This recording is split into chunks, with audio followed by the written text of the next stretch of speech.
السلام علیکم ورحمۃ اللہ وبرکاتہ، نحمده ونصلی علی رسولہ الکریم، اما بعد فاعوذ باللہ من الشیطان الرجیم، بسم اللہ الرحمن الرحیم، رب اشرح لی صدری ویسر لی امری واحلل عقدۃ من لسانی یفقہوا قولی۔ فاستغفروه ثم توبوا إليه إن ربي قريب مجيب۔ ان ربی قریب مجیب، یقیناً میرا رب قریب ہے، مجیب ہے، وہ میری باتوں کا، میری مانگی ہوئی دعاؤں کا جواب دیتا ہے۔ اس لیے اللہ سبحانہ تعالیٰ سے مانگتے رہنا چاہیے، دعا کرتے رہنا چاہیے، اصرار کے ساتھ، تکرار کے ساتھ، انشاءاللہ تمام مسائل حل ہو جائیں گے۔ اور پھر اللہ سبحانہ تعالیٰ کی تعریف میں کوئی کمی نہیں چھوڑنی چاہیے۔ نبی صلی اللہ علیہ وسلم نے فرمایا، کیا میں تمہیں شب و روز اللہ کے مسلسل ذکر کرنے سے افضل ذکر نہ بتاؤں؟ یعنی اگر کوئی شخص دن اور رات کے 24 گھنٹے ذکر کرتا رہتا ہے تو اس سے بہتر ایسے کلمات میں تمہیں سکھا دیتا ہوں کہ اگر تم ان کو پڑھو تو گویا تم ہر وقت ذکر میں ہو، بلکہ اس سے بھی بہتر۔ اور وہ کیا ہے؟ الحمدللہ عدد ما خلق، میں اللہ کی تعریف کرتا ہوں اس کی مخلوق کی گنتی کے برابر۔ عدد ما خلق، جیسے دوسری تعریف میں ہم نے پڑھا، الحمدللہ ملء ما خلق، میں اللہ کی تعریف کرتا ہوں جس سے اس کی مخلوقات بھر جائیں۔ الحمدللہ عدد ما فی السماوات وما فی الارض، میں اللہ کی تعریف کرتا ہوں ان چیزوں کی گنتی کے برابر جو آسمانوں اور زمین میں ہیں۔ الحمدللہ عدد ما احصا کتابہ، میں اللہ کی تعریف کرتا ہوں ان چیزوں کی گنتی کے برابر جنہیں اس کی کتاب نے شمار کیا۔ والحمدللہ علی ما احصا کتابہ، اور میں اللہ کی تعریف کرتا ہوں اس پر جو اس کی کتاب نے شمار کیا۔ والحمدللہ عدد کل شیء، اور میں اللہ کی تعریف کرتا ہوں ہر چیز کی گنتی کے برابر۔ والحمدللہ ملء کل شیء، اور میں اللہ کی تعریف کرتا ہوں جس سے ہر چیز بھر جائے۔ یعنی اللہ سبحانہ تعالیٰ کی حمد، اس کی تسبیح اور اس کی بڑائی اس طرح بیان کرنی چاہیے جیسے سبحان اللہ عدد ما خلق، سبحان اللہ ملء ما خلق، اور الحمد للہ عدد ما خلق، الحمد للہ ملء ما خلق۔ تو رسول اللہ صلی اللہ علیہ وسلم نے یہ بھی فرمایا کہ تم ان کلمات کو خود بھی سیکھو اور اپنے بعد آنے والوں کو بھی سکھاؤ، یعنی صرف اپنے تک ہی نہ رکھو، اوروں کو بھی بتاؤ۔ لہٰذا آج کا ہوم ورک کیا ہے کہ آپ ان کلمات کو خود بھی پڑھیں گے اور آگے دوسروں کو بھی بتائیں گے۔ اس کے بھی الحمدللہ کارڈز موجود ہیں، یلو کلر کے کارڈز ہیں جن کے اوپر یہ حمد لکھی ہوئی ہے۔ ان کو ایسی جگہ پر لگا دیں کہ جہاں سے آپ روزانہ گزرتے ہوں، آپ کی نظر پڑتی ہو، تو کم از کم دن میں ایک بار ضرور ان کو پڑھیں، اور اتنا پڑھتے جائیں کہ آپ کو یاد بھی ہو جائیں اور آپ بغیر کسی سہارے کے خود بھی پڑھ سکے۔ تو اللہ سبحانہ تعالیٰ کی اتنی حمد و ثنا جتنی اللہ نے اپنی مخلوقات پیدا کی، اور ان کا شمار صرف اللہ ہی کر سکتا ہے۔ اور اسی طرح الحمدللہ ملء ما خلق، یعنی جتنی جگہ ہیں اور جسم والی مخلوقات ہیں، یعنی جن سے پیمانے ناپے جاتے ہیں، ان سب چیزوں کو اللہ کی تعریف سے بھر دیا جائے۔ اور بات یہ ہے کہ ہم وہ بھی نہیں جانتے کہ وہ کتنی چیزیں ہیں، مراد کثرت تعداد ہے۔ اور پھر آسمان اور زمین میں جو کچھ بھی ہے ان کی تعداد کے برابر۔ اور پھر خاص طور پر الحمدللہ عدد ما احصا کتابہ، اور کتاب سے مراد لوح محفوظ ہے، یعنی جب سے اللہ تعالیٰ نے کائنات کو پیدا کیا ہے اس وقت سے لے کر اس کے اختتام تک ان چیزوں کی تعداد کے برابر جو لوح محفوظ میں لکھی جا چکی ہیں۔ اللہ سبحانہ تعالیٰ نے سب سے پہلے قلم کو پیدا کیا تھا اور اس سے کہا تھا لکھ، اس نے پوچھا کیا لکھوں، تو اللہ تعالیٰ نے کیا فرمایا، اول سے آخر تک قیامت تک جو کچھ ہونے والا ہے سب لکھ دو۔ اس کا مطلب یہ ہے کہ ساری باتیں لکھی ہوئی ہیں اللہ تعالیٰ کے پاس۔ وہ اللہ تعالیٰ کا علم ہے کہ کیا ہو رہا ہے اور کیا آئندہ ہونے والا ہے، قیامت تک کیا ہوگا، سب کچھ اللہ کو معلوم ہے، اور وہ سب کچھ لکھا ہوا بھی ہے۔ تو وہ کتنا ہے، یعنی ان کلمات کی تعداد ہم شمار ہی نہیں کر سکتے۔ وہ علم صرف کس کے پاس ہے، یعنی لوح محفوظ پر جو کچھ ہے وہ ہم نہیں جانتے کہ ہم کہیں کہ اتنے لاکھ اتنے کروڑ، نہیں، وہ صرف اللہ جانتا ہے۔ لہٰذا اللہ سبحانہ تعالیٰ سے ہم درخواست کرتے ہیں کہ اس کے برابر ہم آپ کی تعریف کرتے ہیں اور اس کو آپ شمار کر لیجئے. اور پھر والحمد للہ علی ما احصا کتابہ، یعنی جو کچھ لوح محفوظ میں لکھا ہوا ہے اس پر بھی اللہ کی تعریف اور شکر ہے، کیونکہ لوح محفوظ میں جو کچھ بھی لکھا ہوا ہے، جو تقدیر لکھی ہوئی ہے، وہ سب اللہ کی رحمت عدل اور فضل پر دلالت کرتا ہے. بہت سے لوگ ان دو باتوں کے درمیان فرق نہیں سمجھ پاتے، اس لیے یہ وضاحت کرنا ضروری ہے. ایک یہ کہ لوح محفوظ میں جو کچھ لکھا ہے اس کی گنتی کے برابر میں تعریف کرتا ہوں، اور دوسرا یہ کہ جو بھی اللہ نے اس میں لکھ دیا ہے ہمیں اس پر اعتراض نہیں. اللہ نے جو لکھا عدل انصاف کے ساتھ لکھا، کسی پر کوئی ظلم اور زیادتی نہیں کی. اللہ تعالیٰ کسی پر ظلم نہیں کرتا. وما ربک بظلام للعبید، تو آپ کا رب بندوں پر ظلم کرنے والا نہیں. لہذا تقدیر کے فیصلوں پر کسی کو اعتراض نہیں ہونا چاہیے، کسی کو ناراض نہیں ہونا چاہیے. تو ہم اس تقدیر کے لکھے جانے پر بھی اللہ کی تعریف کرتے ہیں کہ اللہ نے جو لکھا صحیح لکھا، اللہ نے جو اپنی کتاب قرآن میں لکھا صحیح لکھا، اور جو اللہ تعالیٰ نے لوح محفوظ میں لکھا اس پر بھی ہم راضی ہیں، اس پر بھی ہم اللہ کی تعریف کرتے ہیں، کیونکہ ایسا کوئی اور کر ہی نہیں سکتا. تو مطلب یہ ہے کہ بندہ مومن جب اپنے رب کی عظمت کو ذہن میں لاتا ہے جس کی کوئی انتہا نہیں، تو اس وقت اس کے دل سے پھر تعریف ہی تعریف نکلتی ہے. آج ہم انشاءاللہ اللہ سبحانہ تعالیٰ کی مدد کے ساتھ حصول علم کی دعاؤں کے بارے میں بات کریں گے. اللہ سبحانہ تعالیٰ اپنے نبی کو حکم دیتے ہیں وَقُلْ رَبِّ زِدْنِی عِلْمًا، اور آپ کہہ دیجئے کہ اے میرے رب میرے علم میں اضافہ فرما. سوال یہ پیدا ہوتا ہے کہ اللہ تعالیٰ نے نبی صلی اللہ علیہ وسلم کو علم میں ہی اضافے کے لیے دعا مانگنے کو کیوں کہا؟ یعنی کوئی اور چیز کیوں نہیں کہی گئی کہ اس میں اضافہ کیا جائے، علم میں ہی کیوں اضافہ کیا جائے؟ اور ویسے بھی آپ جانتے ہیں کہ نبی صلی اللہ علیہ وسلم ہر روز فجر کی نماز کے بعد جو دعا مانگا کرتے تھے وہ کیا تھی؟ اللہم انی اسألک علما نافعا وعملا متقبلا ورزقا طیبا. اس سے یہ پتہ چلتا ہے کہ ہر مسلمان کے ڈیلی 3 گولز ہیں، اور یہ ڈیلی کرنے والے کام ہیں.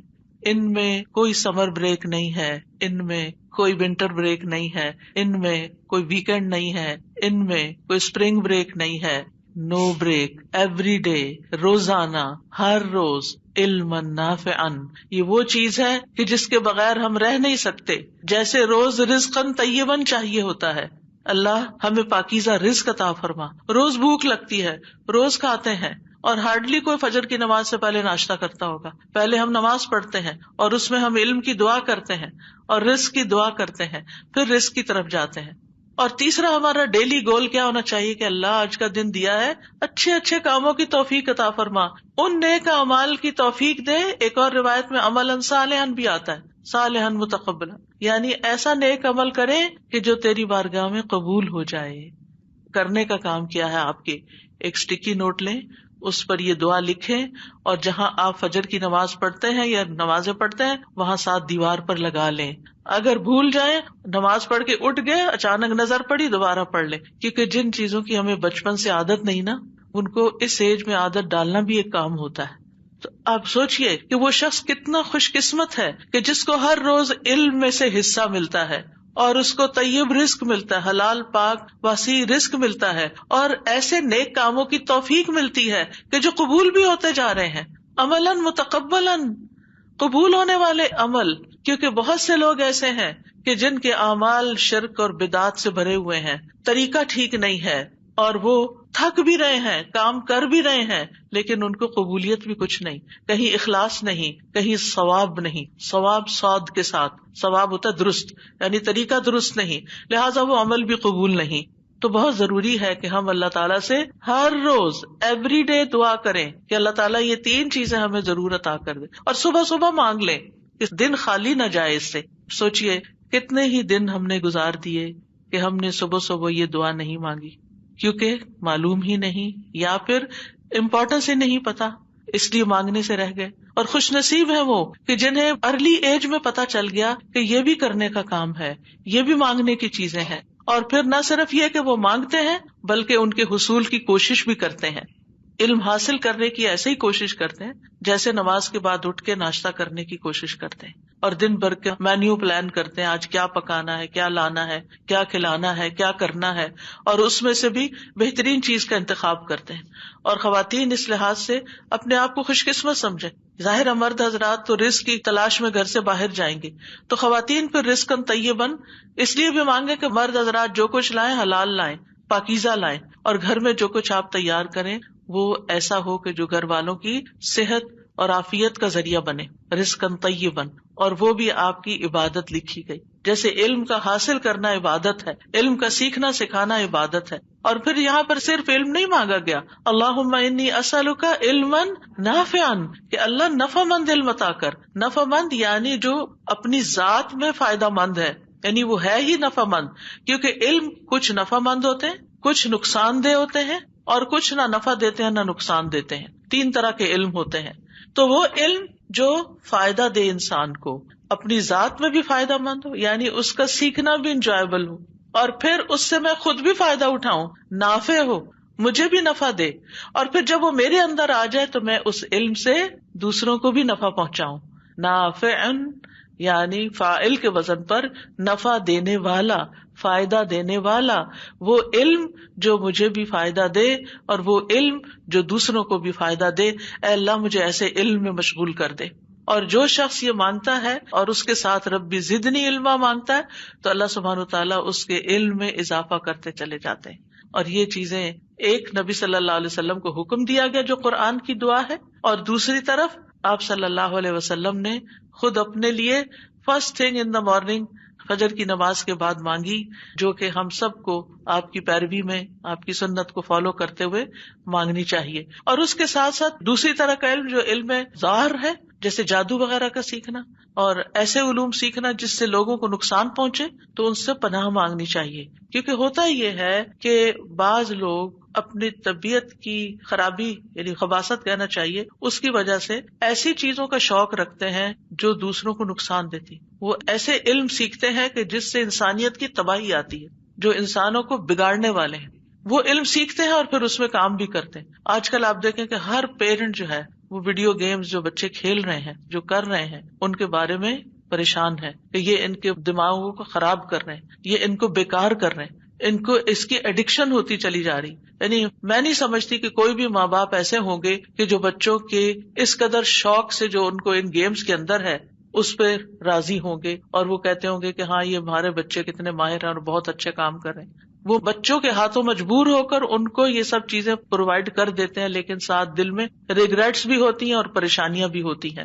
لیکن پھر افسوس یہ کہ یہی بچے جب بڑے ہوتے ہیں تو انہیں یہی گیمز بنانے کے علوم سیکھنے کے لیے ہم پیسے بھی دے دیتے ہیں, ان کی فیس بھی بھر دیتے ہیں, جاؤ سیکھو, کیونکہ آج کل یہ بزنس بہت ان ہے, اس کی جابز بہت زیادہ ہیں, کیونکہ ہر شخص بڑے سے لے کے چھوٹے تک کھیل میں لگا ہوا ہے, کھیل کود ہی پسند ہے. پہلے تو کودتے تھے پھر بھی کچھ ایکسرسائز ہو جاتی تھی, اب تو محض کھیل ہی کھیل ہے, عیاشی ہے, ذہنی ایڈکشن ہے, ایک نشہ ہے کہ جس میں ہم اپنا وقت اور پیسہ برباد کر رہے ہیں. اور پھر اپنے بچوں کو وہ تعلیم دیتے ہیں کہ جس کے بعد وہ ایسی گیمز بنائیں کہ جس کے نتیجے میں بچے نہ صرف یہ کہ وقت ضائع کریں بلکہ اس کے ساتھ ساتھ خرابیاں اگر آپ دیکھیں جو ان کے ساتھ آ رہی ہیں کہ جس طرح ذہنی طور پر بچوں کو معاف کر رہی ہیں یہ چیزیں, اور جس طرح پھر یہ آگے جن گیمز کے اندر قتل و غارت بہت زیادہ ہے, اس میں انسان کے خون کی کوئی ویلیو نہیں ہے, اور قتل و غارت ایک کھیل اور فن سمجھ کے کیا جا رہا ہے, اور اسی طرح کی دیگر چیزیں, اور کچھ نہیں. اگر ان کا کوئی اور نقصان نہیں بتائیں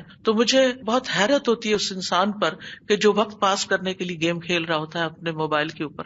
ہاں اگر آپ کا کوئی مقصد ہے, اپنے ذہن کو کچھ تیز کرنا ہے, یا کوئی میتھ سیکھنا ہے, یا کوئی اور ایسی اسکل آپ سیکھ رہے ہیں, وہ الگ بات ہے, وہ اس سے ایگزمپٹ کیا جا سکتا ہے کہ جو آپ کو نفع دینے والی چیز ہے, کیونکہ وہ تو ہمارا مطلوب ہے. لیکن وہ چیزیں جو نقصان دے رہی ہیں وہ ہم سیکھ بھی رہے ہیں, سکھا بھی رہے ہیں, اور اس پر مال بھی لگا رہے ہیں, ہم کہاں کھڑے؟ کیا ہم اس سے جو ارننگ ہماری ہے پھر وہ رزقاً طیباً ہوگا؟ اور تیسری طرح کا وہ علم کہ جس میں نہ فائدہ ہے نہ نقصان ہے, وہ بھی ایک طرح سے وقت کا ضیاع ہے, ٹائم پاس کرنا ہے. کچھ لوگ ایسے سبجیکٹس لے لیتے ہیں جو just for the sake of learning, بس ڈگری لینی ہے سیکھنا سکھانا اس میں سے کچھ نہیں. بھاری فیسیں دیتے ہیں بچے, دن رات ویکینڈز پہ نائٹس کو جابس کرتے ہیں کہ یونیورسٹی کی فیس دینی ہے, لیکن پوچھو کیا پڑھ رہے ہیں اور کیا کیا سبجیکٹس پڑھ رہے ہیں. بعض ان میں سے ایمان گنوانے والے اور بعض ان میں سے کسی کام کے نہیں, وہ صرف فیلنگ ہے, ڈگری کی ریکوائرمنٹ ہے, حاصل کچھ نہیں. تو آپ سوچئے کہ ہمیں کس قدر اس دعا کی ضرورت ہے کہ اللہ سبحانہ و تعالی ہمیں علم نافع عطا فرمائے. علم جو ہے یہ جہل کا اپوزٹ ہے, اور علم کا مطلب ہوتا ہے کسی چیز کو اس کی اصل حقیقت پر ٹھوس طریقے سے معلوم کرنے, سالڈ وے میں. اور علم جو ہے وہ 3 طرح کے ہیں, نافع, ضار اور تیسرا نہ نافع نہ ضار. اور پھر آپ دیکھیے کہ جو علم نافع ہیں ان میں سب سے پہلے دینی اور شرعی علم آتے ہیں, جن کا سیکھنا فرض عین ہے, جن کے بارے میں نبی صلی اللہ علیہ وسلم نے فرمایا طلب العلم فریضۃ علی کل مسلم. علم طلب کرنا ہر مسلمان پر فرض ہے. ہر مسلمان پر کون سا علم حاصل کرنا فرض ہے؟ جس سے وہ اپنا ایمان بچا سکے, جس سے وہ اپنی آخرت میں کامیابی حاصل کر سکے. یہ علم سب سے افضل علم ہے. اسی لیے نبی صلی اللہ علیہ وسلم نے فرمایا خیرکم من تعلم القرآن وعلمہ, تم میں سے بہترین وہ ہے جو قرآن سیکھے اور اس کو سکھائے. یعنی یا سیکھنے والے بن جاؤ یا سکھانے والے بن جاؤ, دونوں ہی بہترین کام کر رہے ہیں. دوسری طرح کا علم دنیاوی علم ہے, اور اس میں بھی نفع مند علوم موجود ہیں جو انسان کی زندگی گزارنے کے لیے بہت ضروری ہیں, جیسے طب ہے, میڈیسن ہے, تجارت ہے, بزنس ہے, زراعت ہے, صنعت ہے, سکلز ہیں مختلف طرح کی جو انسان کی زندگی کو گزارنے کے لیے فائدہ مند ہے. مثلا کپڑے کیسے بنائے جاتے ہیں, گھروں کی کنسٹرکشن کیسے ہوتی ہے, گاڑیاں کیسے بنتی ہیں, یہ سارے علم نافع ہیں کیونکہ یہ انسان کی ضروریات پوری کر رہے ہیں. اور یہ علم جو ہے اس کا سیکھنا مسلمان پر فرض کفایہ ہے. اگر کچھ لوگ سیکھ رہے ہیں تو باقیوں کا بھی فرض ادا ہو جائے گا, لیکن اگر مسلمانوں میں سے کوئی بھی جدید دور کے علوم جو انسانیت کے لیے فائدہ مند ہے وہ سیکھ نہیں رہے تو پھر ساری امت گناہگار ہوگی.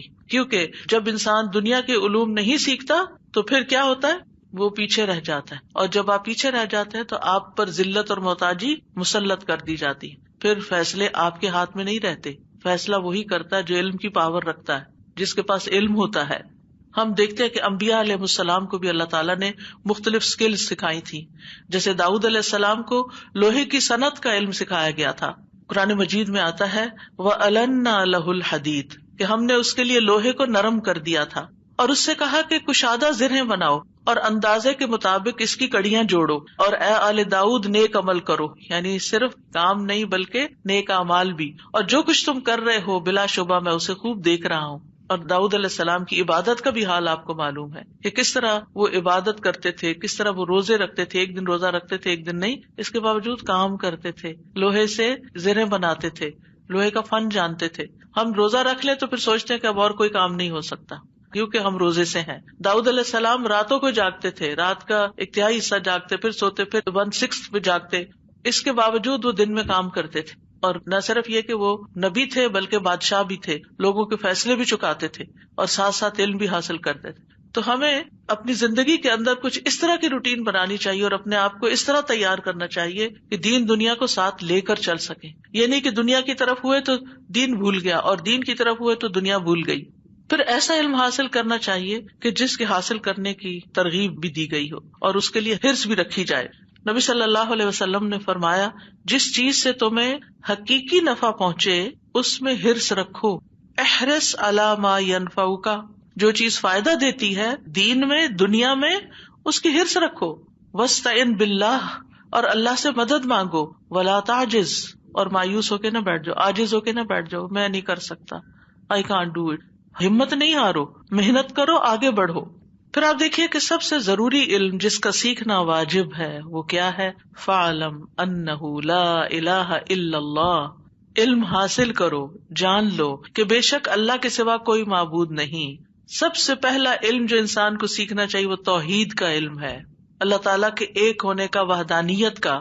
اس کے بعد عبادات کا علم حاصل کرنا چاہیے کیونکہ اللہ نے ہمیں اپنی عبادت کے لیے پیدا کیا ہے. ہمیں سیکھنا چاہیے کہ ہم وضو کیسے کریں, طہارت کس چیز سے ہوتی ہے, کس چیز سے طہارت ختم ہو جاتی ہے, تیمم کیسے کرتے ہیں, بیمار ہو جائیں تو نماز کیسے پڑھتے ہیں. یہ سب چیزیں سیکھنے سے تعلق رکھتی. یہ نہیں کہ جس وقت بیمار ہوئے تو پھر آپ کسی کو فون کریں کہ مجھے بتائیں تیمم کیسے کرتے ہیں اور تیمم کی مٹی میں کہاں سے لاؤں. یہ سب چیزیں ہر گھر میں پہلے سے ہی ہونی چاہیے. کیونکہ بیماری کا تو کوئی پتہ نہیں. گھر کے کسی بھی انسان کو کسی وقت کچھ بھی ہو سکتا ہے, تو کیا نماز چھوڑ دی جائے گی؟ افسوس یہ کہ بعض لوگ لا علمی اور جہالت کی وجہ سے کئی دن کی نمازیں چھوڑ بیٹھتے ہیں, حالانکہ نماز تو ایک وقت کی بھی معاف نہیں ہے. کیسے چھوڑ دی؟ کیسے دل مانا کہ نماز چھوڑ دی جائے؟ اگر جسم میں سخت نہ بھی ہو, ہل بھی نہ سکتے ہو اور کچھ بھی نہ کر سکتے ہو, تب بھی جب وقت آ جائے تو زبان ہلتی ہو تو نماز پڑھ لیں, اور اگر زبان بھی نہیں ہلتی تو دل میں پڑھ لیں, لیکن نماز نہیں چھوڑی جا سکتی. تیمم پیکس بھی الحمدللہ علیحدہ اسٹال پر موجود ہیں, ہر گھر کے اندر وہ پیک ہونا چاہیے. احتیاطی طور پر جیسے اور چیزیں رکھی ہوتی ہیں وہ موجود ہونا چاہیے, تاکہ اگر کسی وقت بھی کوئی ایسی کیفیت ہے کہ پانی سے نقصان ہو رہا ہے یا اٹھ کے وضو کرنے کی ہمت طاقت نہیں, تو انسان تیمم کر لے. پھر اسی طرح یہ کہ نماز کیسے پڑھیں. حی علی الصلاۃ کورس جو ہے وہ آپ میں سے ہر ایک کو کرنا چاہیے کہ نماز کے سارے سٹیپس پتہ ہوں. پھر یہ کہ نماز میں خشوع کیسے لائیں. پھر دیگر عبادات, آج کل رمضان ہے تو کس چیز سے روزہ بریک ہوتا ہے اور کس چیز سے وہ مکروہ ہو جاتا ہے, روزے سے متعلق جتنے بھی احکامات ہیں. پھر اعتکاف ہے, پھر اس کے بعد عید آ رہی ہے, عید کیسے منائیں. یہ ساری چیزیں سیکھنے سے تعلق رکھتی ہیں. یہ تو ضروری علم ہے جن کے بغیر گزارا ہی نہیں. پھر لوگوں سے معاملہ, والدین کے ساتھ کیسا سلوک کریں, شوہر اور بیوی ایک دوسرے کے ساتھ کیسے پیش آئیں, اولاد کی تربیت کیسے کریں, گھرداری کیسے کریں, یہ سب کچھ بھی سیکھنے کا ہے. اس علم کو بھی حاصل کرنا چاہیے. اور پھر آپ دیکھیے کہ اس درجے کا سیکھے کہ کوئی الجھن اور شک باقی نہ رہے. آج میں اگر پوچھوں کہ سجدہ صاحب کب کیا جاتا ہے تو بہت سے لوگ شک کا شکار ہوں گے, پتہ نہیں اس چیز پہ سجدہ صاحب ہے یا نہیں. اور کیا ہم نماز میں بھولتے نہیں ہیں؟ ہم سب بھول جاتے ہیں کچھ نہ کچھ. تو جب سجدہ صاحب ہی نہیں کرنا آیا تو ہم نے تو نماز ناقص کر دی اپنی. یہ بھی سیکھنے کی چیز ہے. اسی طرح ہمیں حلال حرام کے بارے میں سیکھنا چاہیے. کیا چیزیں اللہ نے ہمارے لیے حلال کی ہیں, کیا چیزیں ہمارے لیے حرام ہیں, ہم کیا کر سکتے ہیں کیا نہیں. اور وہ صرف کھانے پینے کی حد تک نہیں کہ یہ میٹ کون سا جھٹکے کا ہے یا ذبیحہ ہے یا نان ذبیحہ ہے, اس کے بارے میں ہم صرف سمجھتے ہیں یہی حلال حرام ہے. صرف یہی نہیں ہے, اور بھی چیزیں کچھ حرام ہیں, ان کی تفصیل بھی ہمیں معلوم ہونی چاہیے.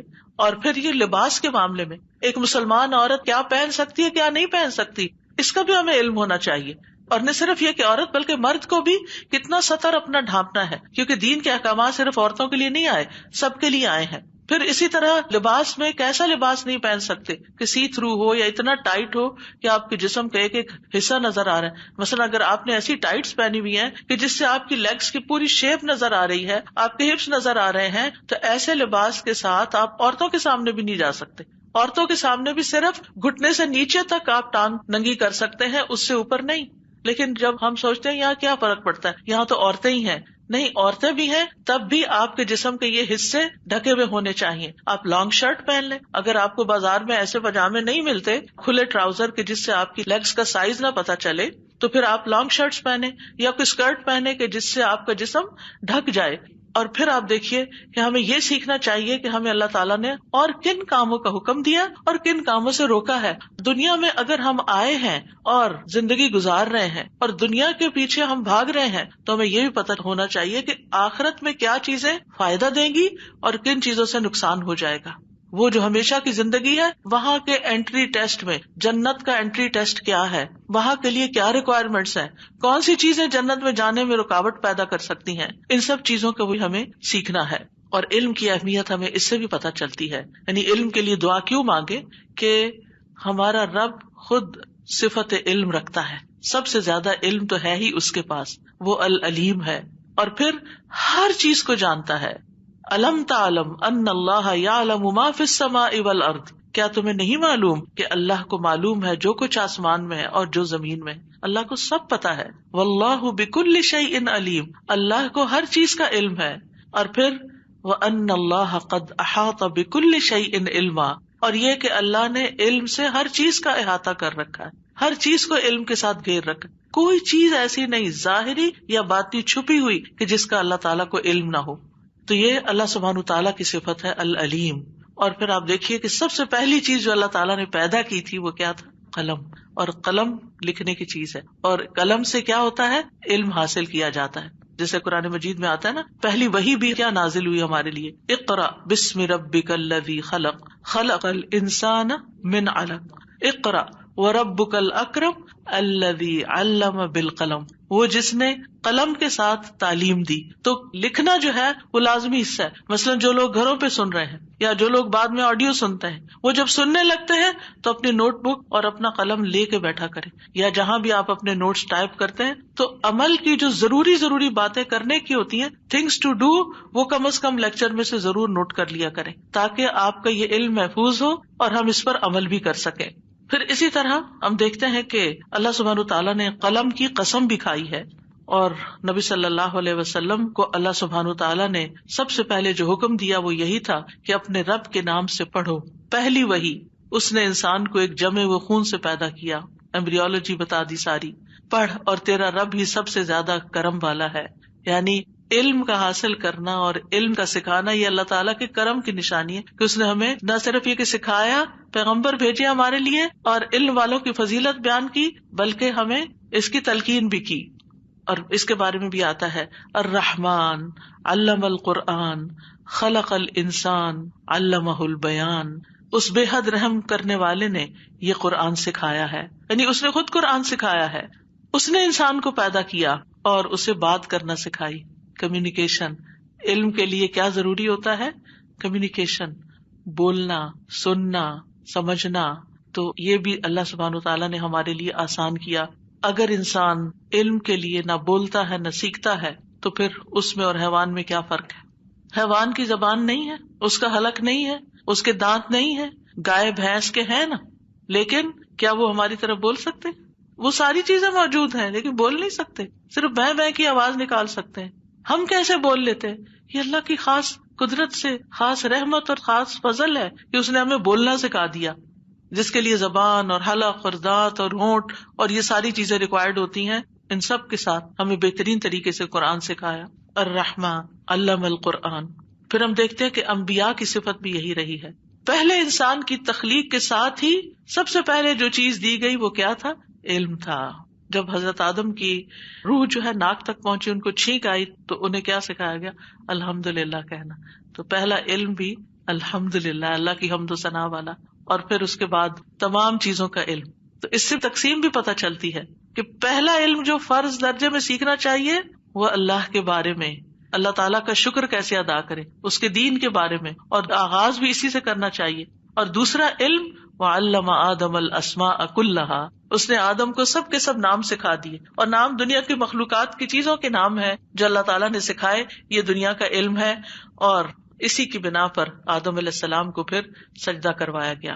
اور بعض کہتے ہیں ہؤلاء سے مراد انبیونی باسماء ہؤلاء، اس سے مراد انبیاء علیہ السلام ہے جن کے نام آدم علیہ السلام کو بتائے گئے تھے کہ آپ کی اولاد میں سے یہ نیک نیک لوگ پیدا ہونے والے ہیں.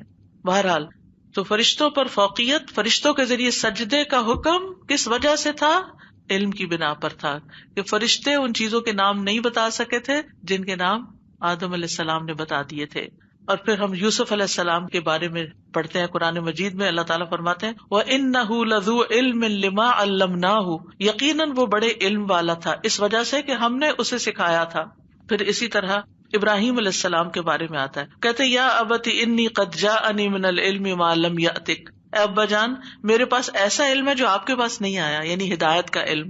یعقوب علیہ السلام کے بارے میں آتا ہے، انہوں نے کہا انی اعلم من اللہ ما لا تعلمون، میں اللہ کی طرف سے وہ باتیں جانتا ہوں جو تم نہیں جانتے. موسیٰ علیہ السلام نبی ہونے کے باوجود علم حاصل کرنے کے لیے سفر کرتے ہیں. کس کے پاس جاتے ہیں؟ خضر علیہ السلام کے پاس جاتے ہیں اور پھر ان سے جا کے ریکویسٹ کرتے ہیں هل اتبعک علی ان تعلمنی مما علمت رشدا، آپ کے پاس جو رشد ہے، جو ہدایت ہے، جو علم ہے، کیا آپ مجھے اجازت دیتے ہیں کہ میں آپ کو فالو کروں، آپ کے ساتھ رہوں، کیا آپ اس میں سے مجھے بھی کچھ سکھا دیں؟ تو جب خضر علیہ السلام نے ان کو سکھانا شروع کیا، کشتی میں سوار ہوئے تو انہوں نے کیا کہا؟ انہوں نے دیکھا کہ ایک چڑیا نے چونچ سے دریا کا پانی لیا ہے. خضر نے فرمایا اللہ کی قسم میرا علم اور آپ کا علم اللہ کے علم کے مقابلے میں اس سے زیادہ نہیں جتنا اس چڑیا نے دریا کا پانی اپنی چونچ میں لیا ہے. تو ایک علم تھا علم وحی جو موسیٰ علیہ السلام کے پاس تھا، اور ایک علم تھا جو خضر علیہ السلام کے پاس تھا. تو اس سے بھی علم کی تقسیم ہو جاتی ہے.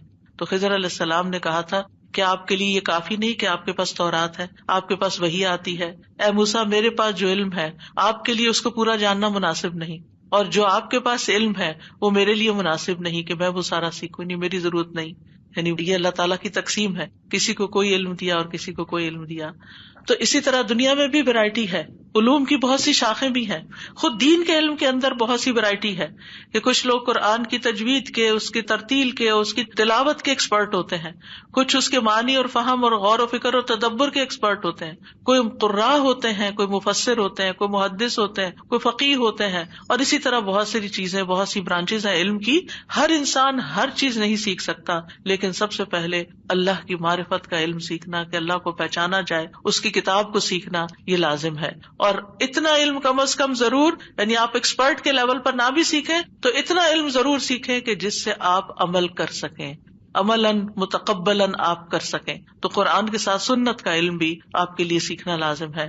نبی صلی اللہ علیہ وسلم کو معلم بنا کر بھیجا گیا تھا، انما بعثت معلما.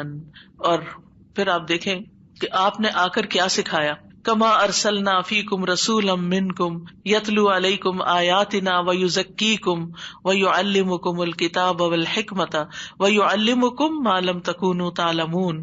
جس طرح ہم نے تم میں ایک رسول تم ہی میں سے بھیجا ہے جو تم پر ہماری آیات پڑھتا ہے، تمہیں پاک کرتا ہے، تمہیں کتاب و حکمت سکھاتا ہے، اور تمہیں وہ کچھ سکھاتا ہے جو تم نہیں جانتے تھے. تو ہمیں وہ باتیں جو ہم نہیں جانتے کہاں سے معلوم ہو سکتی ہیں؟ قرآن و سنت کے علم سے. دنیاوی ڈگریاں، دنیاوی علوم ہمیں صرف وہ دیتا ہے جو دنیا میں فائدے کا ہے، لیکن قرآن و سنت کا علم اس سے زیادہ وسیع ہے، جو ہمیں وہ سکھاتا ہے جو ہمیں دنیا میں بھی معاملے کرنا سکھاتا ہے، کام کرنا سکھاتا ہے، اور ہماری آخرت میں جو چیز ہمیں چاہیے وہ بھی ہمیں قرآن و سنت سے ملتی ہے. تو اس لیے اگر ہم نے اس علم میں کمی کی تو پھر دنیا میں بھی نقصان اور آخرت کا بھی نقصان، کیونکہ صحیح عمل کی بنیاد صحیح علم ہے. عمل صحیح نہیں ہو سکتا جب تک کہ صحیح علم کا سورس آپ کے پاس نہ ہو. پھر آپ دیکھیں کہ جبریل علیہ السلام جو سب سے بڑے فرشتے ہیں، ان کو کون سا علم دیا گیا؟ ان کا سب سے بڑا کام کیا تھا؟ اور بھی کام ہے لیکن سب سے بڑا کام وحی الہی لے کر محمد صلی اللہ علیہ وسلم کے پاس آئے.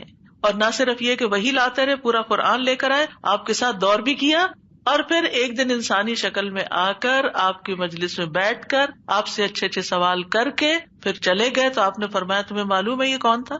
حضرت عمر کہتے ہیں میں نے عرض کیا اللہ کے رسول ہی زیادہ جانتے ہیں. آپ نے فرمایا بے شک یہ جبریل تھے جو تمہیں تمہارے دین کی تعلیم دینے آئے تھے.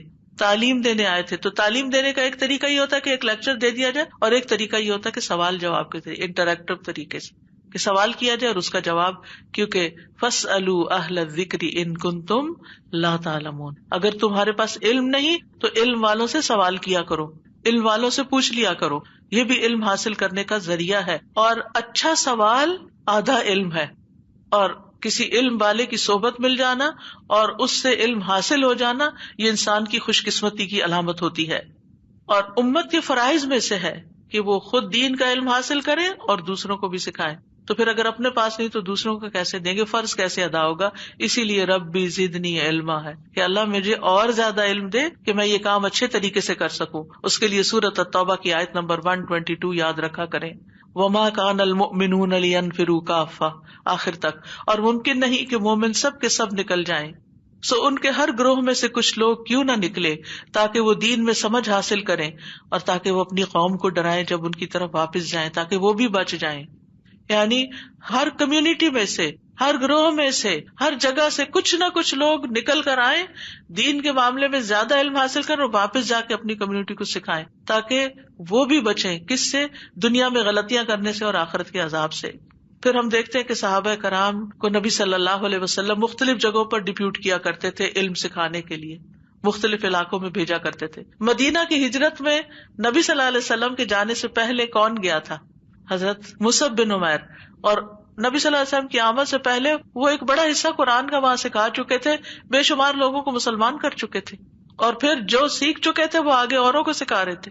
تو مدینہ کی فضا ہموار ہو چکی تھی آپ کے جانے سے پہلے. اور پھر ہم دیکھتے ہیں کہ نبی صلی اللہ علیہ وسلم نے معاذ بن جبل کو یمن کی طرف بھیجا. آپ نے فرمایا کہ تم اہل کتاب کی ایک قوم کے پاس جا رہے ہو، انہیں سب سے پہلے اس بات کی دعوت دینا کہ وہ ایک اللہ کو مانے اور میری رسالت کو مانے. جب یہ بات سمجھ آ جائے تو پھر انہیں بتانا کہ اللہ تعالیٰ نے ایک دن رات میں 5 نمازیں فرض کی. ایک ہی دن میں سب کچھ نہیں سکھانا، پہلے اللہ کی پہچان اور رسول اللہ صلی اللہ علیہ وسلم کی پہچان، اور پھر اس کے بعد نمازیں. اور جب وہ نماز پڑھنے لگے تو انہیں بتانا کہ اللہ نے ان کے مالوں میں زکوٰۃ فرض کی ہے, گریجولی اینڈ سلولی. پھر جو ان کے امیروں سے لی جائے گی ان کے غریبوں کو لوٹا دی جائے گی. اور جب وہ اس کا اقرار کر لیں تو ان سے زکوٰۃ میں عمدہ مال لینے سے پرہیز کرنا. ان کا مال اونٹ اور بکریاں وغیرہ ہوتے, یعنی کہ جب وہ زکوٰۃ نکال کے لائیں تو یہ نہیں کہ یہ اونٹ تھوڑا سا مجھے کمزور لگ رہا ہے, مجھے وہ اونٹ چاہیے, ایسا نہیں کرنا.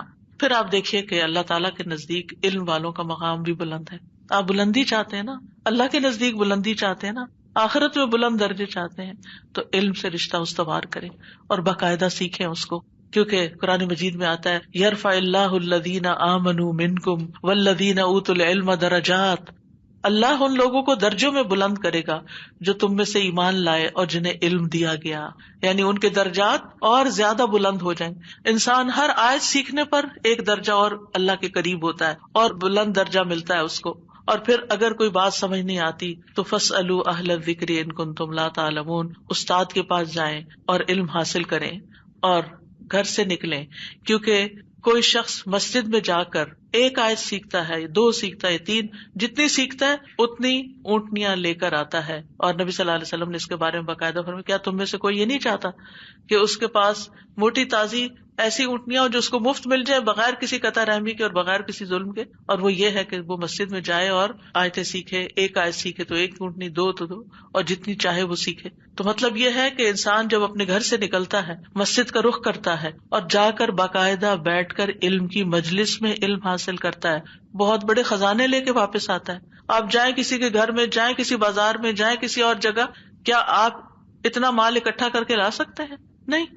ایک دن کی جاب کر کے آپ 3 اونٹنیاں خرید سکتے ہیں. اس زمانے میں چونکہ اونٹ ہوتے تھے اور ان کا وہ سب سے قیمتی مال اونٹ ہوتے تھے, جس پہلے بھی میں نے آپ کو بتایا تھا. اربوں کے نزدیک لفظ مال بولا ہی اونٹ پر جاتا تھا. اور ہمارے بھی پنجاب میں مال کا لفظ گائے بھینس کے اوپر بولا جاتا تھا. مال کو باندھ دو, مال کو پانی پلاؤ. میں کہتے ہیں مال کو پانی پلاؤ. بچپن میں جب میں نے سنا تو سمجھ نہ آئی کہ مال کیا ہے, پھر پتا چلا یہ بھینس گائے جو ہے یہی مال ہے. تو زمینوں والوں کا سب سے بہترین مال یہ ہوتا ہے. تو نبی صلی اللہ علیہ وسلم نے اس دور کے حساب سے سب سے بہترین مال یہ بتایا. آج کے زبان میں مثلاً اگر کوئی کہے کہ جاؤ اور ایک ڈائمنڈ کا سیٹ لے آؤ روزانہ, یا ایک جیٹ لے آؤ, تو آپ کیا کریں گے؟ آپ کہیں گے وائی ناٹ, سب سے آگے ہوں. لیکن جب یہی بات ہمیں یقین نہیں نا کہ اگر ہم مسجد میں آ کے ایک آیت سیکھتے ہیں تو واقعی ہمیں یہ ملتا ہے, واقعی اتنا بڑا اجر اور اتنا مال ہم کما کے جا رہے ہیں. ہم سمجھتے ہیں کہ دنیا کی کوئی جاب کر لی, چند ڈالر مل گئے, ہم سب سے زیادہ امیر ہو گئے. اور وہ بھی پتہ نہیں جو اتنی محنت سے کما رہے ہماری قسمت میں ہیں بھی کہ نہیں کہ ہم ان کو استعمال کر سکیں. وہ بھی ہم صرف دوسروں کے لیے تو محنت نہیں کریں, کیونکہ ضرورت کا جب انسان کو مل جاتا ہے تو اس کے بعد انسان کو اپنی ذات پر بھی توجہ دینی چاہیے. نہ یہ کہ صرف دنیا کے مال کے پیچھے بھاگتا رہے اور پھر اپنی ذات کو بھولا رہے, یہاں بھی اگنور کر دیا اور آگے کے لیے بھی اگنور ہو گیا, کیا حاصل ہوا؟ پھر اس کے بعد یہ ہے کہ اللہ تعالیٰ نے بغیر علم کے کسی سے بات کرنا, یعنی علم کی بات کرنا منع کیا ہے. یعنی جس بات کا علم نہیں ہو وہ دوسروں کو نہیں بتانی چاہیے. تو اگر آپ کسی کو بتا کر ثواب حاصل کرنا چاہتے ہیں تو پہلے میک شور کہ وہ بات آپ کو پوری صحیح طرح معلوم بھی ہے. کیونکہ لما تقولون ما لا تفعلون, وہ کیوں کہتے ہو جو تم کرتے نہیں ہو, یعنی تمہیں صحیح پتہ ہی نہیں ہے اور صحیح اس پر عمل ہی نہیں ہے. کبر مقتا عند اللہ ان تقولوا ما لا تفعلون, اللہ کے نزدیک یہ بڑی ناراضگی کی بات ہے کہ تم وہ کہو جو تم کرتے نہیں. تو علم حاصل کرنا بہت ضروری ہے, اور صرف حاصل کرنا نہیں بلکہ اس کے لیے دعا مانگنا, کیونکہ جب آپ دعا مانگیں گے نا تو اللہ تعالیٰ آپ کے لیے رستے آسان کر دیں گے, پھر رستے کھل جائیں گے, پھر آپ کو یہ نعمت ملنا شروع ہو جائے گی. سب سے بڑی دولت ہے یہ. وہ بچپن میں رائٹنگ اردو کی کرواتے تھے نا, تو ایک سینٹینس لکھ کے دیتے تھے کہ اس کے نیچے لکھو. تو علم سب سے بڑی دولت ہے. تو وہ سمجھ تو نہیں آتی تھی کہ دولت کس طرح ہو گئی, کس سے کچھ خرید ہی نہیں سکتے اور نہ کچھ حاصل ہوتا ہے, لیکن حقیقت یہ ہے کہ علم سب سے بڑی دولت ہے.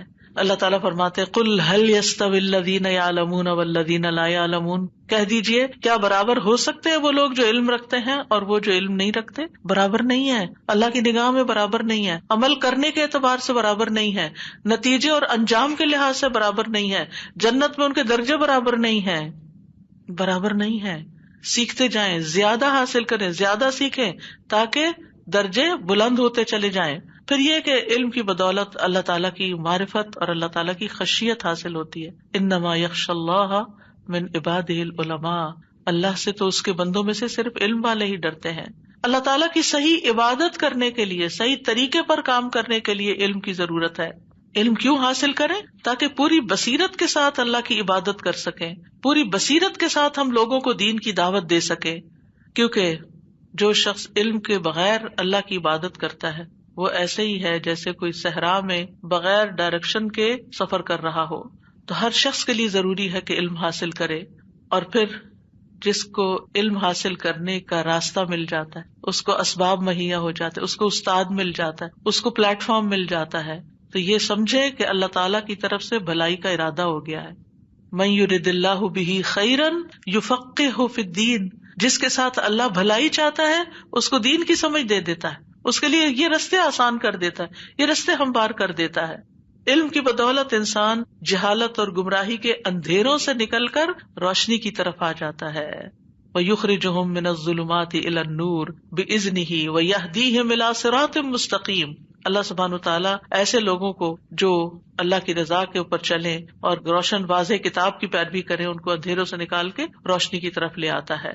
اور پھر یاد رکھیے کہ علم کے بغیر عمل گمراہی ہوتی ہے، کیونکہ آپ کو رستہ ہی نہیں پتا، آپ کو پتا نہیں کرنا کیا ہے، کیا کرنا ہے، کیسے کرنا ہے، کب کرنا ہے، پتہ ہی نہیں ہے. اور آپ کر رہے ہیں جب آپ کا دل چاہتا ہے، جو دل چاہتا ہے، جب دل چاہتا ہے نماز پڑھ لیتے ہیں، جیسے دل چاہتا ہے آپ پڑھ لیتے ہیں. آپ تو اپنی خواہش کی پیروی کر رہے ہیں، آپ اللہ تعالیٰ کا حکم تھوڑی مان رہے ہیں.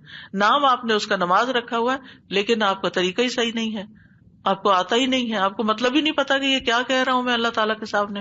تو پھر آپ کس طرح کی نماز پڑھ رہے ہیں، کیا نماز پڑھ رہے ہیں؟ یاد رکھیے کہ قرآن مجید میں پناہ مانگی گئی ہے. اہدنا الصراط المستقیم صراط الذین انعمت علیہم غیر المغضوب علیہم ولا الضالین. اللہ ہمیں ضالین میں شامل نہ کرنا. یہ ضالین کون ہے؟ جن کے پاس علم بھی نہیں ہے، عمل بھی نہیں ہے، بغیر علم کے عمل کرنے والے، غلط رستوں پہ چلنے والے، تھکنے والے، بھٹکے ہوئے لوگ.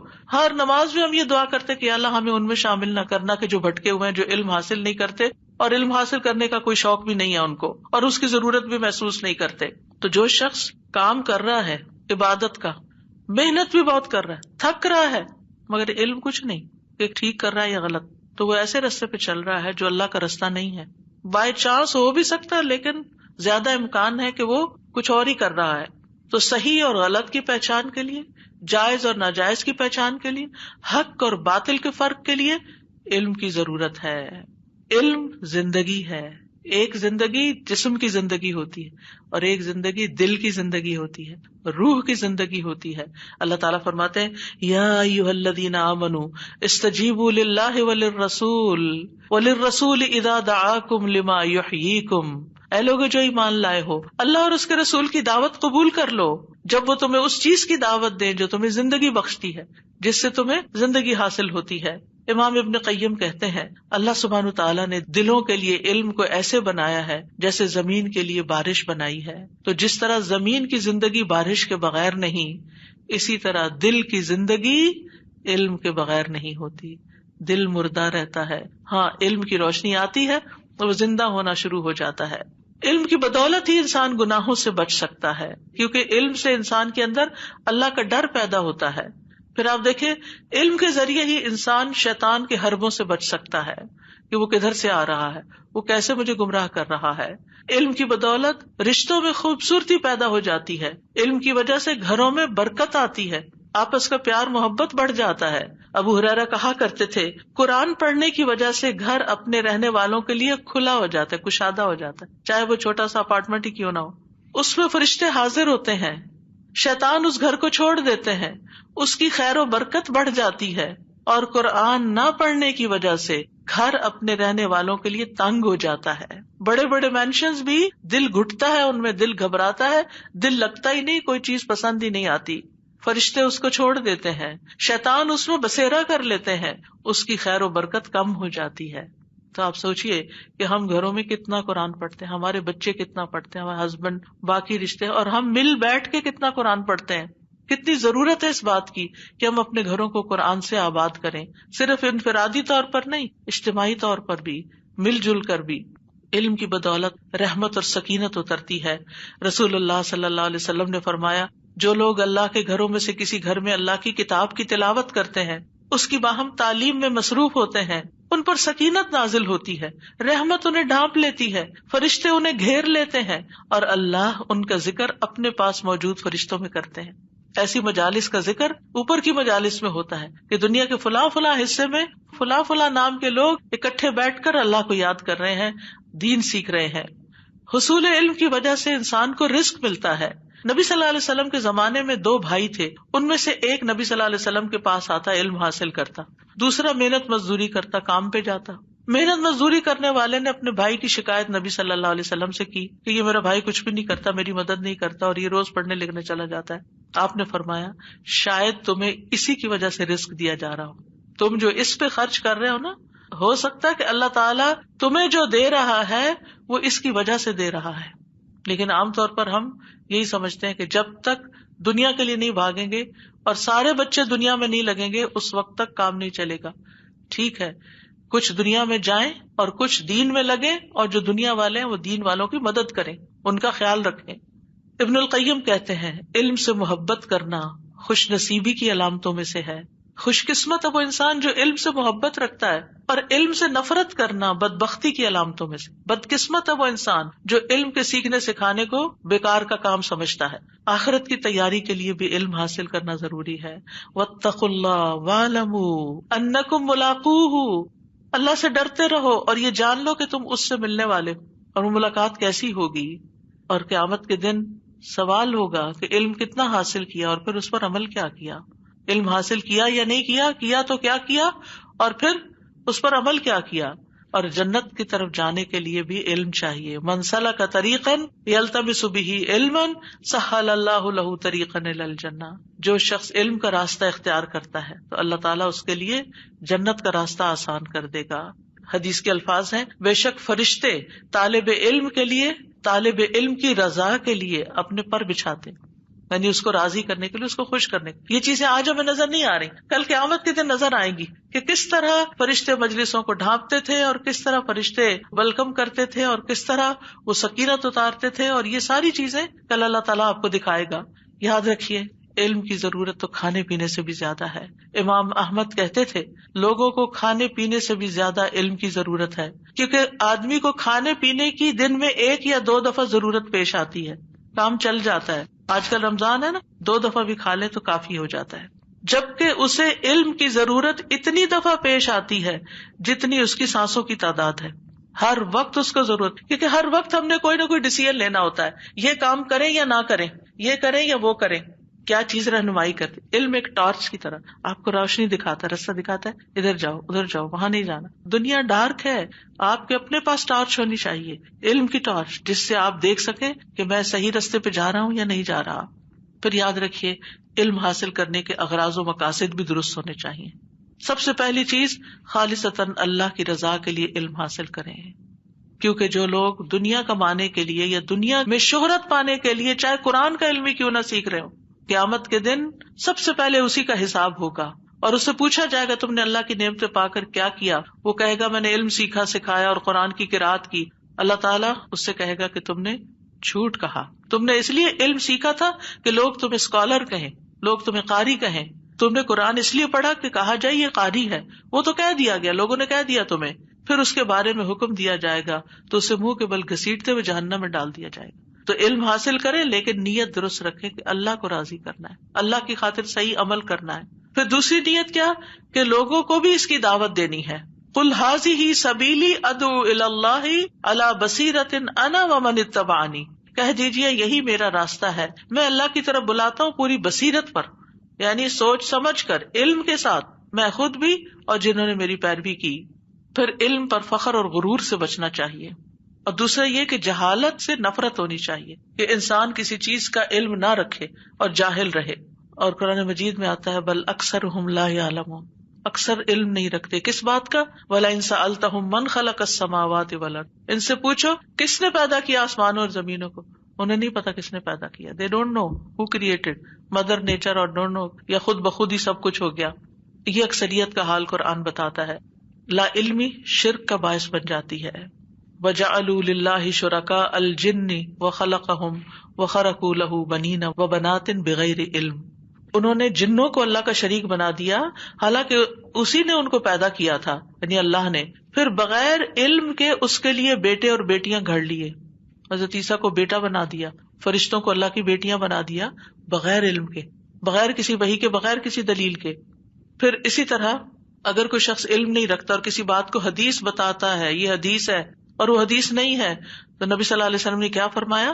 وہ اپنا ٹھکانہ جہنم میں بنا لے جو مجھ پر جھوٹی بات گھڑے. کتنا بڑا نقصان ہے کہ آپ کسی بات کو حدیث کہہ رہے ہیں حالانکہ وہ حدیث ہے ہی کوئی نہیں. کیوں کہہ رہے ہیں؟ کیونکہ آپ کو علم نہیں. پھر اسی طرح لا علمی نفاق کی علامت ہے. رسول اللہ صلی اللہ علیہ وسلم نے فرمایا 2 خصلتیں ایسی ہیں جو منافق میں کبھی جمع نہیں ہو سکتی. ایک ہے اچھا اخلاق اور دوسرے ہے دین کی سمجھ. منافق میں 2 باتیں نہیں ہوتی.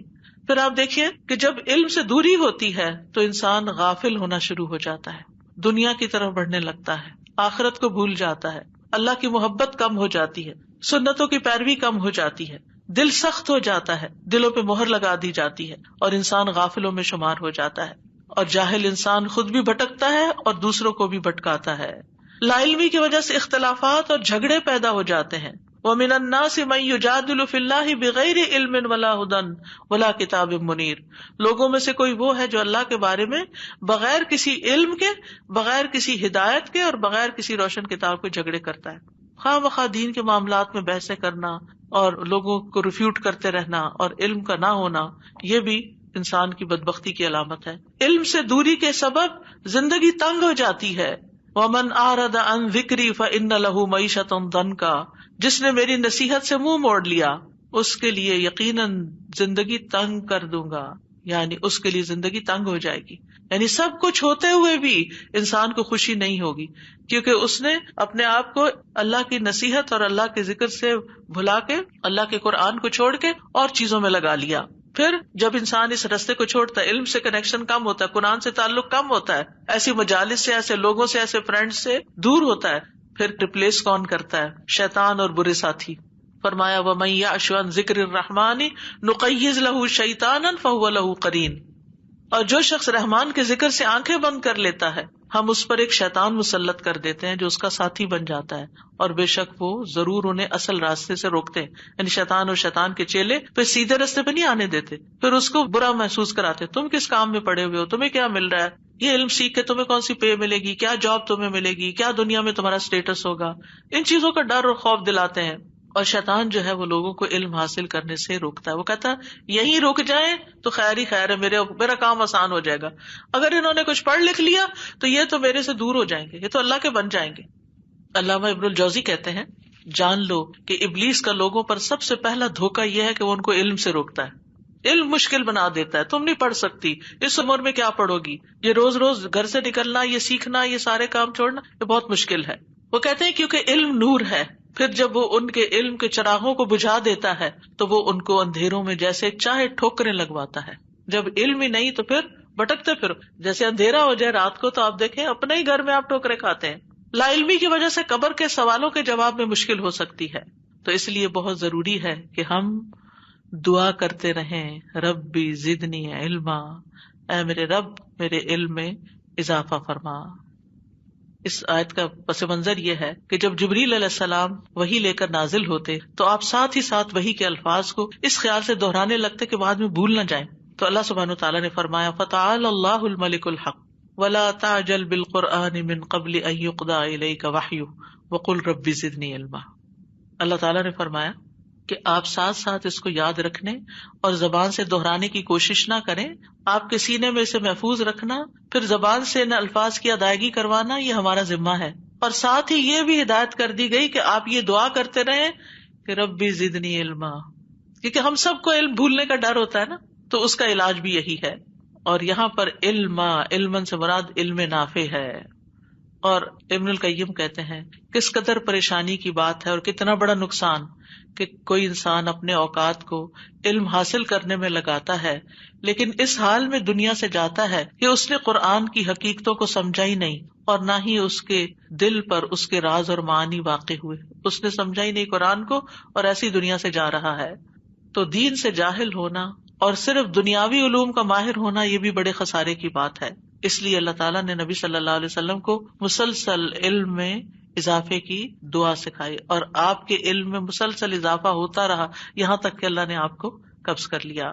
علم کے علاوہ کسی چیز میں اضافے کی، چاہے عمر ہو چاہے کوئی اور اضافے کی کوئی دعا اس طرح نہیں ملتی، صرف علم ہی کی ملتی ہے. اور ابن مسعود جب یہ آیت پڑھتے تھے تو کہتے تھے اے اللہ میرا علم، ایمان اور یقین بڑھا دے. علم، ایمان اور یقین، یہ تین چیزیں ہوں تو پھر نہ انسان کے اوپر کوئی گھبراہٹ ہوتی ہے، نہ کوئی پریشانی ہوتی ہے، اور دنیا میں بھی شرح صدر نصیب ہو جاتا ہے، اور آخرت میں بھی انسان کو بلند درجات ملتے ہیں. ابن تیمیہ کہتے تھے ایمان اور علم کی نعمت کے سوا دنیا کی کوئی اور نعمت آخرت کی نعمت کے مشابہ نہیں. آخرت میں باقی اور نعمتیں دنیا میں بھی ہیں، کھانا پینا ادھر، لیکن جو دو چیزیں دنیا اور آخرت میں مماثلت رکھتے ہیں وہ علم کی نعمت ہے. اب علم کے لیے سینے کا کھلنا ضروری ہے، اس لیے ہمیں یہ دعا پڑھنی چاہیے. رب اشرح لی صدری ویسر لی امری واحلل عقدۃ من لسانی یفقہوا قولی. اے میرے رب میرا سینہ کھول دے، کیونکہ علم سینے میں سماتا ہے. اصل علم وہ نہیں جو کتابوں میں یا کمپیوٹر میں پڑھا ہو، وہ ہے جو آپ کے اندر ہے، جو وقت پر فیصلہ کرنے کے لیے آپ کو فوراً فائدہ دیتا ہے. تو اللہ میرا سینہ کھول دے کہ علم اس میں سما جائے، اور میرے لیے میرا کام آسان کر دے کہ میں جو سیکھوں وہ جلدی یاد بھی ہو جائے اور صحیح سمجھ بھی آ جائے. اور پھر اگر میں اس کو آگے بتانا چاہوں تو میری زبان کی گرہ کھول دے. اور زبان کی گرہ دونوں طرح ضروری ہے، سیکھنے کے لیے بھی ضروری ہے اور سکھانے کے لیے. اور یہاں خاص طور پر یفقہوا قولی، تاکہ لوگوں کو میری بات سمجھ آ جائے، کمیونیکیشن آسان ہو جائے. اور یہ دعا موسیٰ علیہ السلام نے اس وقت مانگی تھی جب وہ فرعون کے سامنے دعوت توحید دینے جا رہے تھے. تو سینہ علم کے ساتھ ساتھ کھلتا جاتا ہے، وسیع ہوتا جاتا ہے، سینے کی گھٹن دور ہوتی چلی جاتی ہے، انسان کے اندر سے پریشانیاں ختم ہوتی چلی جاتی ہیں، اللہ تعالیٰ پر اعتماد اور توکل بڑھتا چلا جاتا ہے، انسان پر اللہ تعالیٰ کی رحمتیں اور برکتیں نازل ہونے لگتی ہیں، گھروں میں سکون پیدا ہو جاتا ہے، گھروں کی زندگی تنگ نہیں ہوتی، آسان ہو جاتی ہے. اور پھر یہ کہ دعوت اللہ کا کام جب انسان کرتا ہے تو اس کو لگتا ہے کہ واقعی اس نے کچھ کیا ہے. اور پھر یاد رکھیے کہ جب دعا مانگے تو یہ مانگے اللہم انی اسألک علما نافعا واعوذ بک من علم لا ينفع. اے اللہ میں تجھ سے نفع مند علم کا سوال کرتا ہوں اور فائدہ نہ دینے والے علم سے تیری پناہ میں آتا ہوں. اوپر ہم اس کی وضاحت کر چکے ہیں کہ کچھ علم ایسے ہوتے ہیں جو نقصان دہ ہوتے ہیں یا وہ فائدہ ہی نہیں دیتے، تو اللہ ان دونوں سے مجھے نجات دے، وہ سکھا جو مجھے فائدہ دے یہاں بھی اور آگے بھی. اور پھر نبی صلی اللہ علیہ وسلم فجر کے بعد مانگتے تھے اللہم انی اسألک علما نافعا ورزقا طیبا وعملا متقبلا. اور پاکیزہ رزق جو ہوتا ہے وہ حلال کمائی سے حاصل ہوتا ہے، اور مقبول عمل وہ ہوتا ہے جو اللہ کی رضا کے لیے کیا جاتا ہے، سنت کے مطابق کیا جاتا ہے، احسان کے درجے میں کیا جاتا ہے. پھر ایک اور دعا بھی ہے اللہم انفعنی بما علمتنی وعلمنی ما ینفعنی وارزقنی علما تنفعنی بہ. اے اللہ جو تو نے مجھے سکھایا اس کے ذریعے مجھے نفع دے، اور مجھے وہ چیز سکھا دے جو میرے لیے فائدہ مند ہو، اور مجھے ایسا علم عطا فرما جس کے ذریعے تو مجھے نفع دے. یعنی اللہ میں صرف سیکھتی نہ جاؤں بلکہ جو سیکھا ہے اس سے مجھے فائدہ بھی حاصل ہو، اور پھر اور سیکھوں جو میرے فائدے کا ہو، اور مجھے ایسا علم عطا کر جس کے ذریعے میں فائدہ اٹھاؤں. تو فائدے کی دعا کرنی چاہیے کہ نفع مند علم عطا کرے اللہ تعالیٰ. اور پھر ایک اور دعا بھی ہے اللہم انی اعوذ بک من علم لا ينفع ومن قلب لا يخشع ومن نفس لا تشبع ومن دعوت لا يستجاب لها. اے اللہ میں تجھ سے ایسے علم سے پناہ مانگتا ہوں جو نفع دینے والا نہ ہو، اور ایسے دل سے پناہ مانگتا ہوں جو ڈرنے والا نہ ہو، یا اللہ تیری خشیت والا دل ہو، اور ایسے نفس سے جو سیر ہونے والا نہ ہو، جس کی خواہشات ہی کبھی نہیں پوری ہوئی، اور ایسی دعا سے جو قبول ہونے والی نہ ہو، یعنی میری دعاؤں کو قبولیت بھی عطا فرما. تو ان چار چیزوں میں مبتلا ہونے کی وجہ سے علم نافع سے محرومی ہوتی ہے، یعنی جب دعا قبول نہیں ہوتی اور باقی چیزیں حاصل نہیں ہوتی. تو بہرحال خلاصہ یہی ہے کہ اس کائنات میں جو سب سے بڑی دولت اور جو وہ پہلی نعمت اور دولت آدم علیہ السلام ہمارے باپ کو ملی تھی وہ علم ہی کی دولت تھی. ہمیں علم کی دولت سے محبت کرنی چاہیے، اس کو سیکھتے رہنا چاہیے، کبھی اس سے ہمارا دل بھرنا ہی نہیں چاہیے، کبھی اس میں بریک آنی ہی نہیں چاہیے، موت تک علم حاصل کرنے کی حرص رکھنی چاہیے، اور علم ہی کے راستے میں موت آنی چاہیے. یا اللہ ہمیں اسی کام پر ساری زندگی لگائے رکھ، اور مرتے دم تک ہم سیکھتے ہی چلے جائیں. من المہد الی اللحد، بچے کو پنگوڑے میں ہی سکھانا شروع کر دیں اور موت تک سیکھتے چلے جائیں.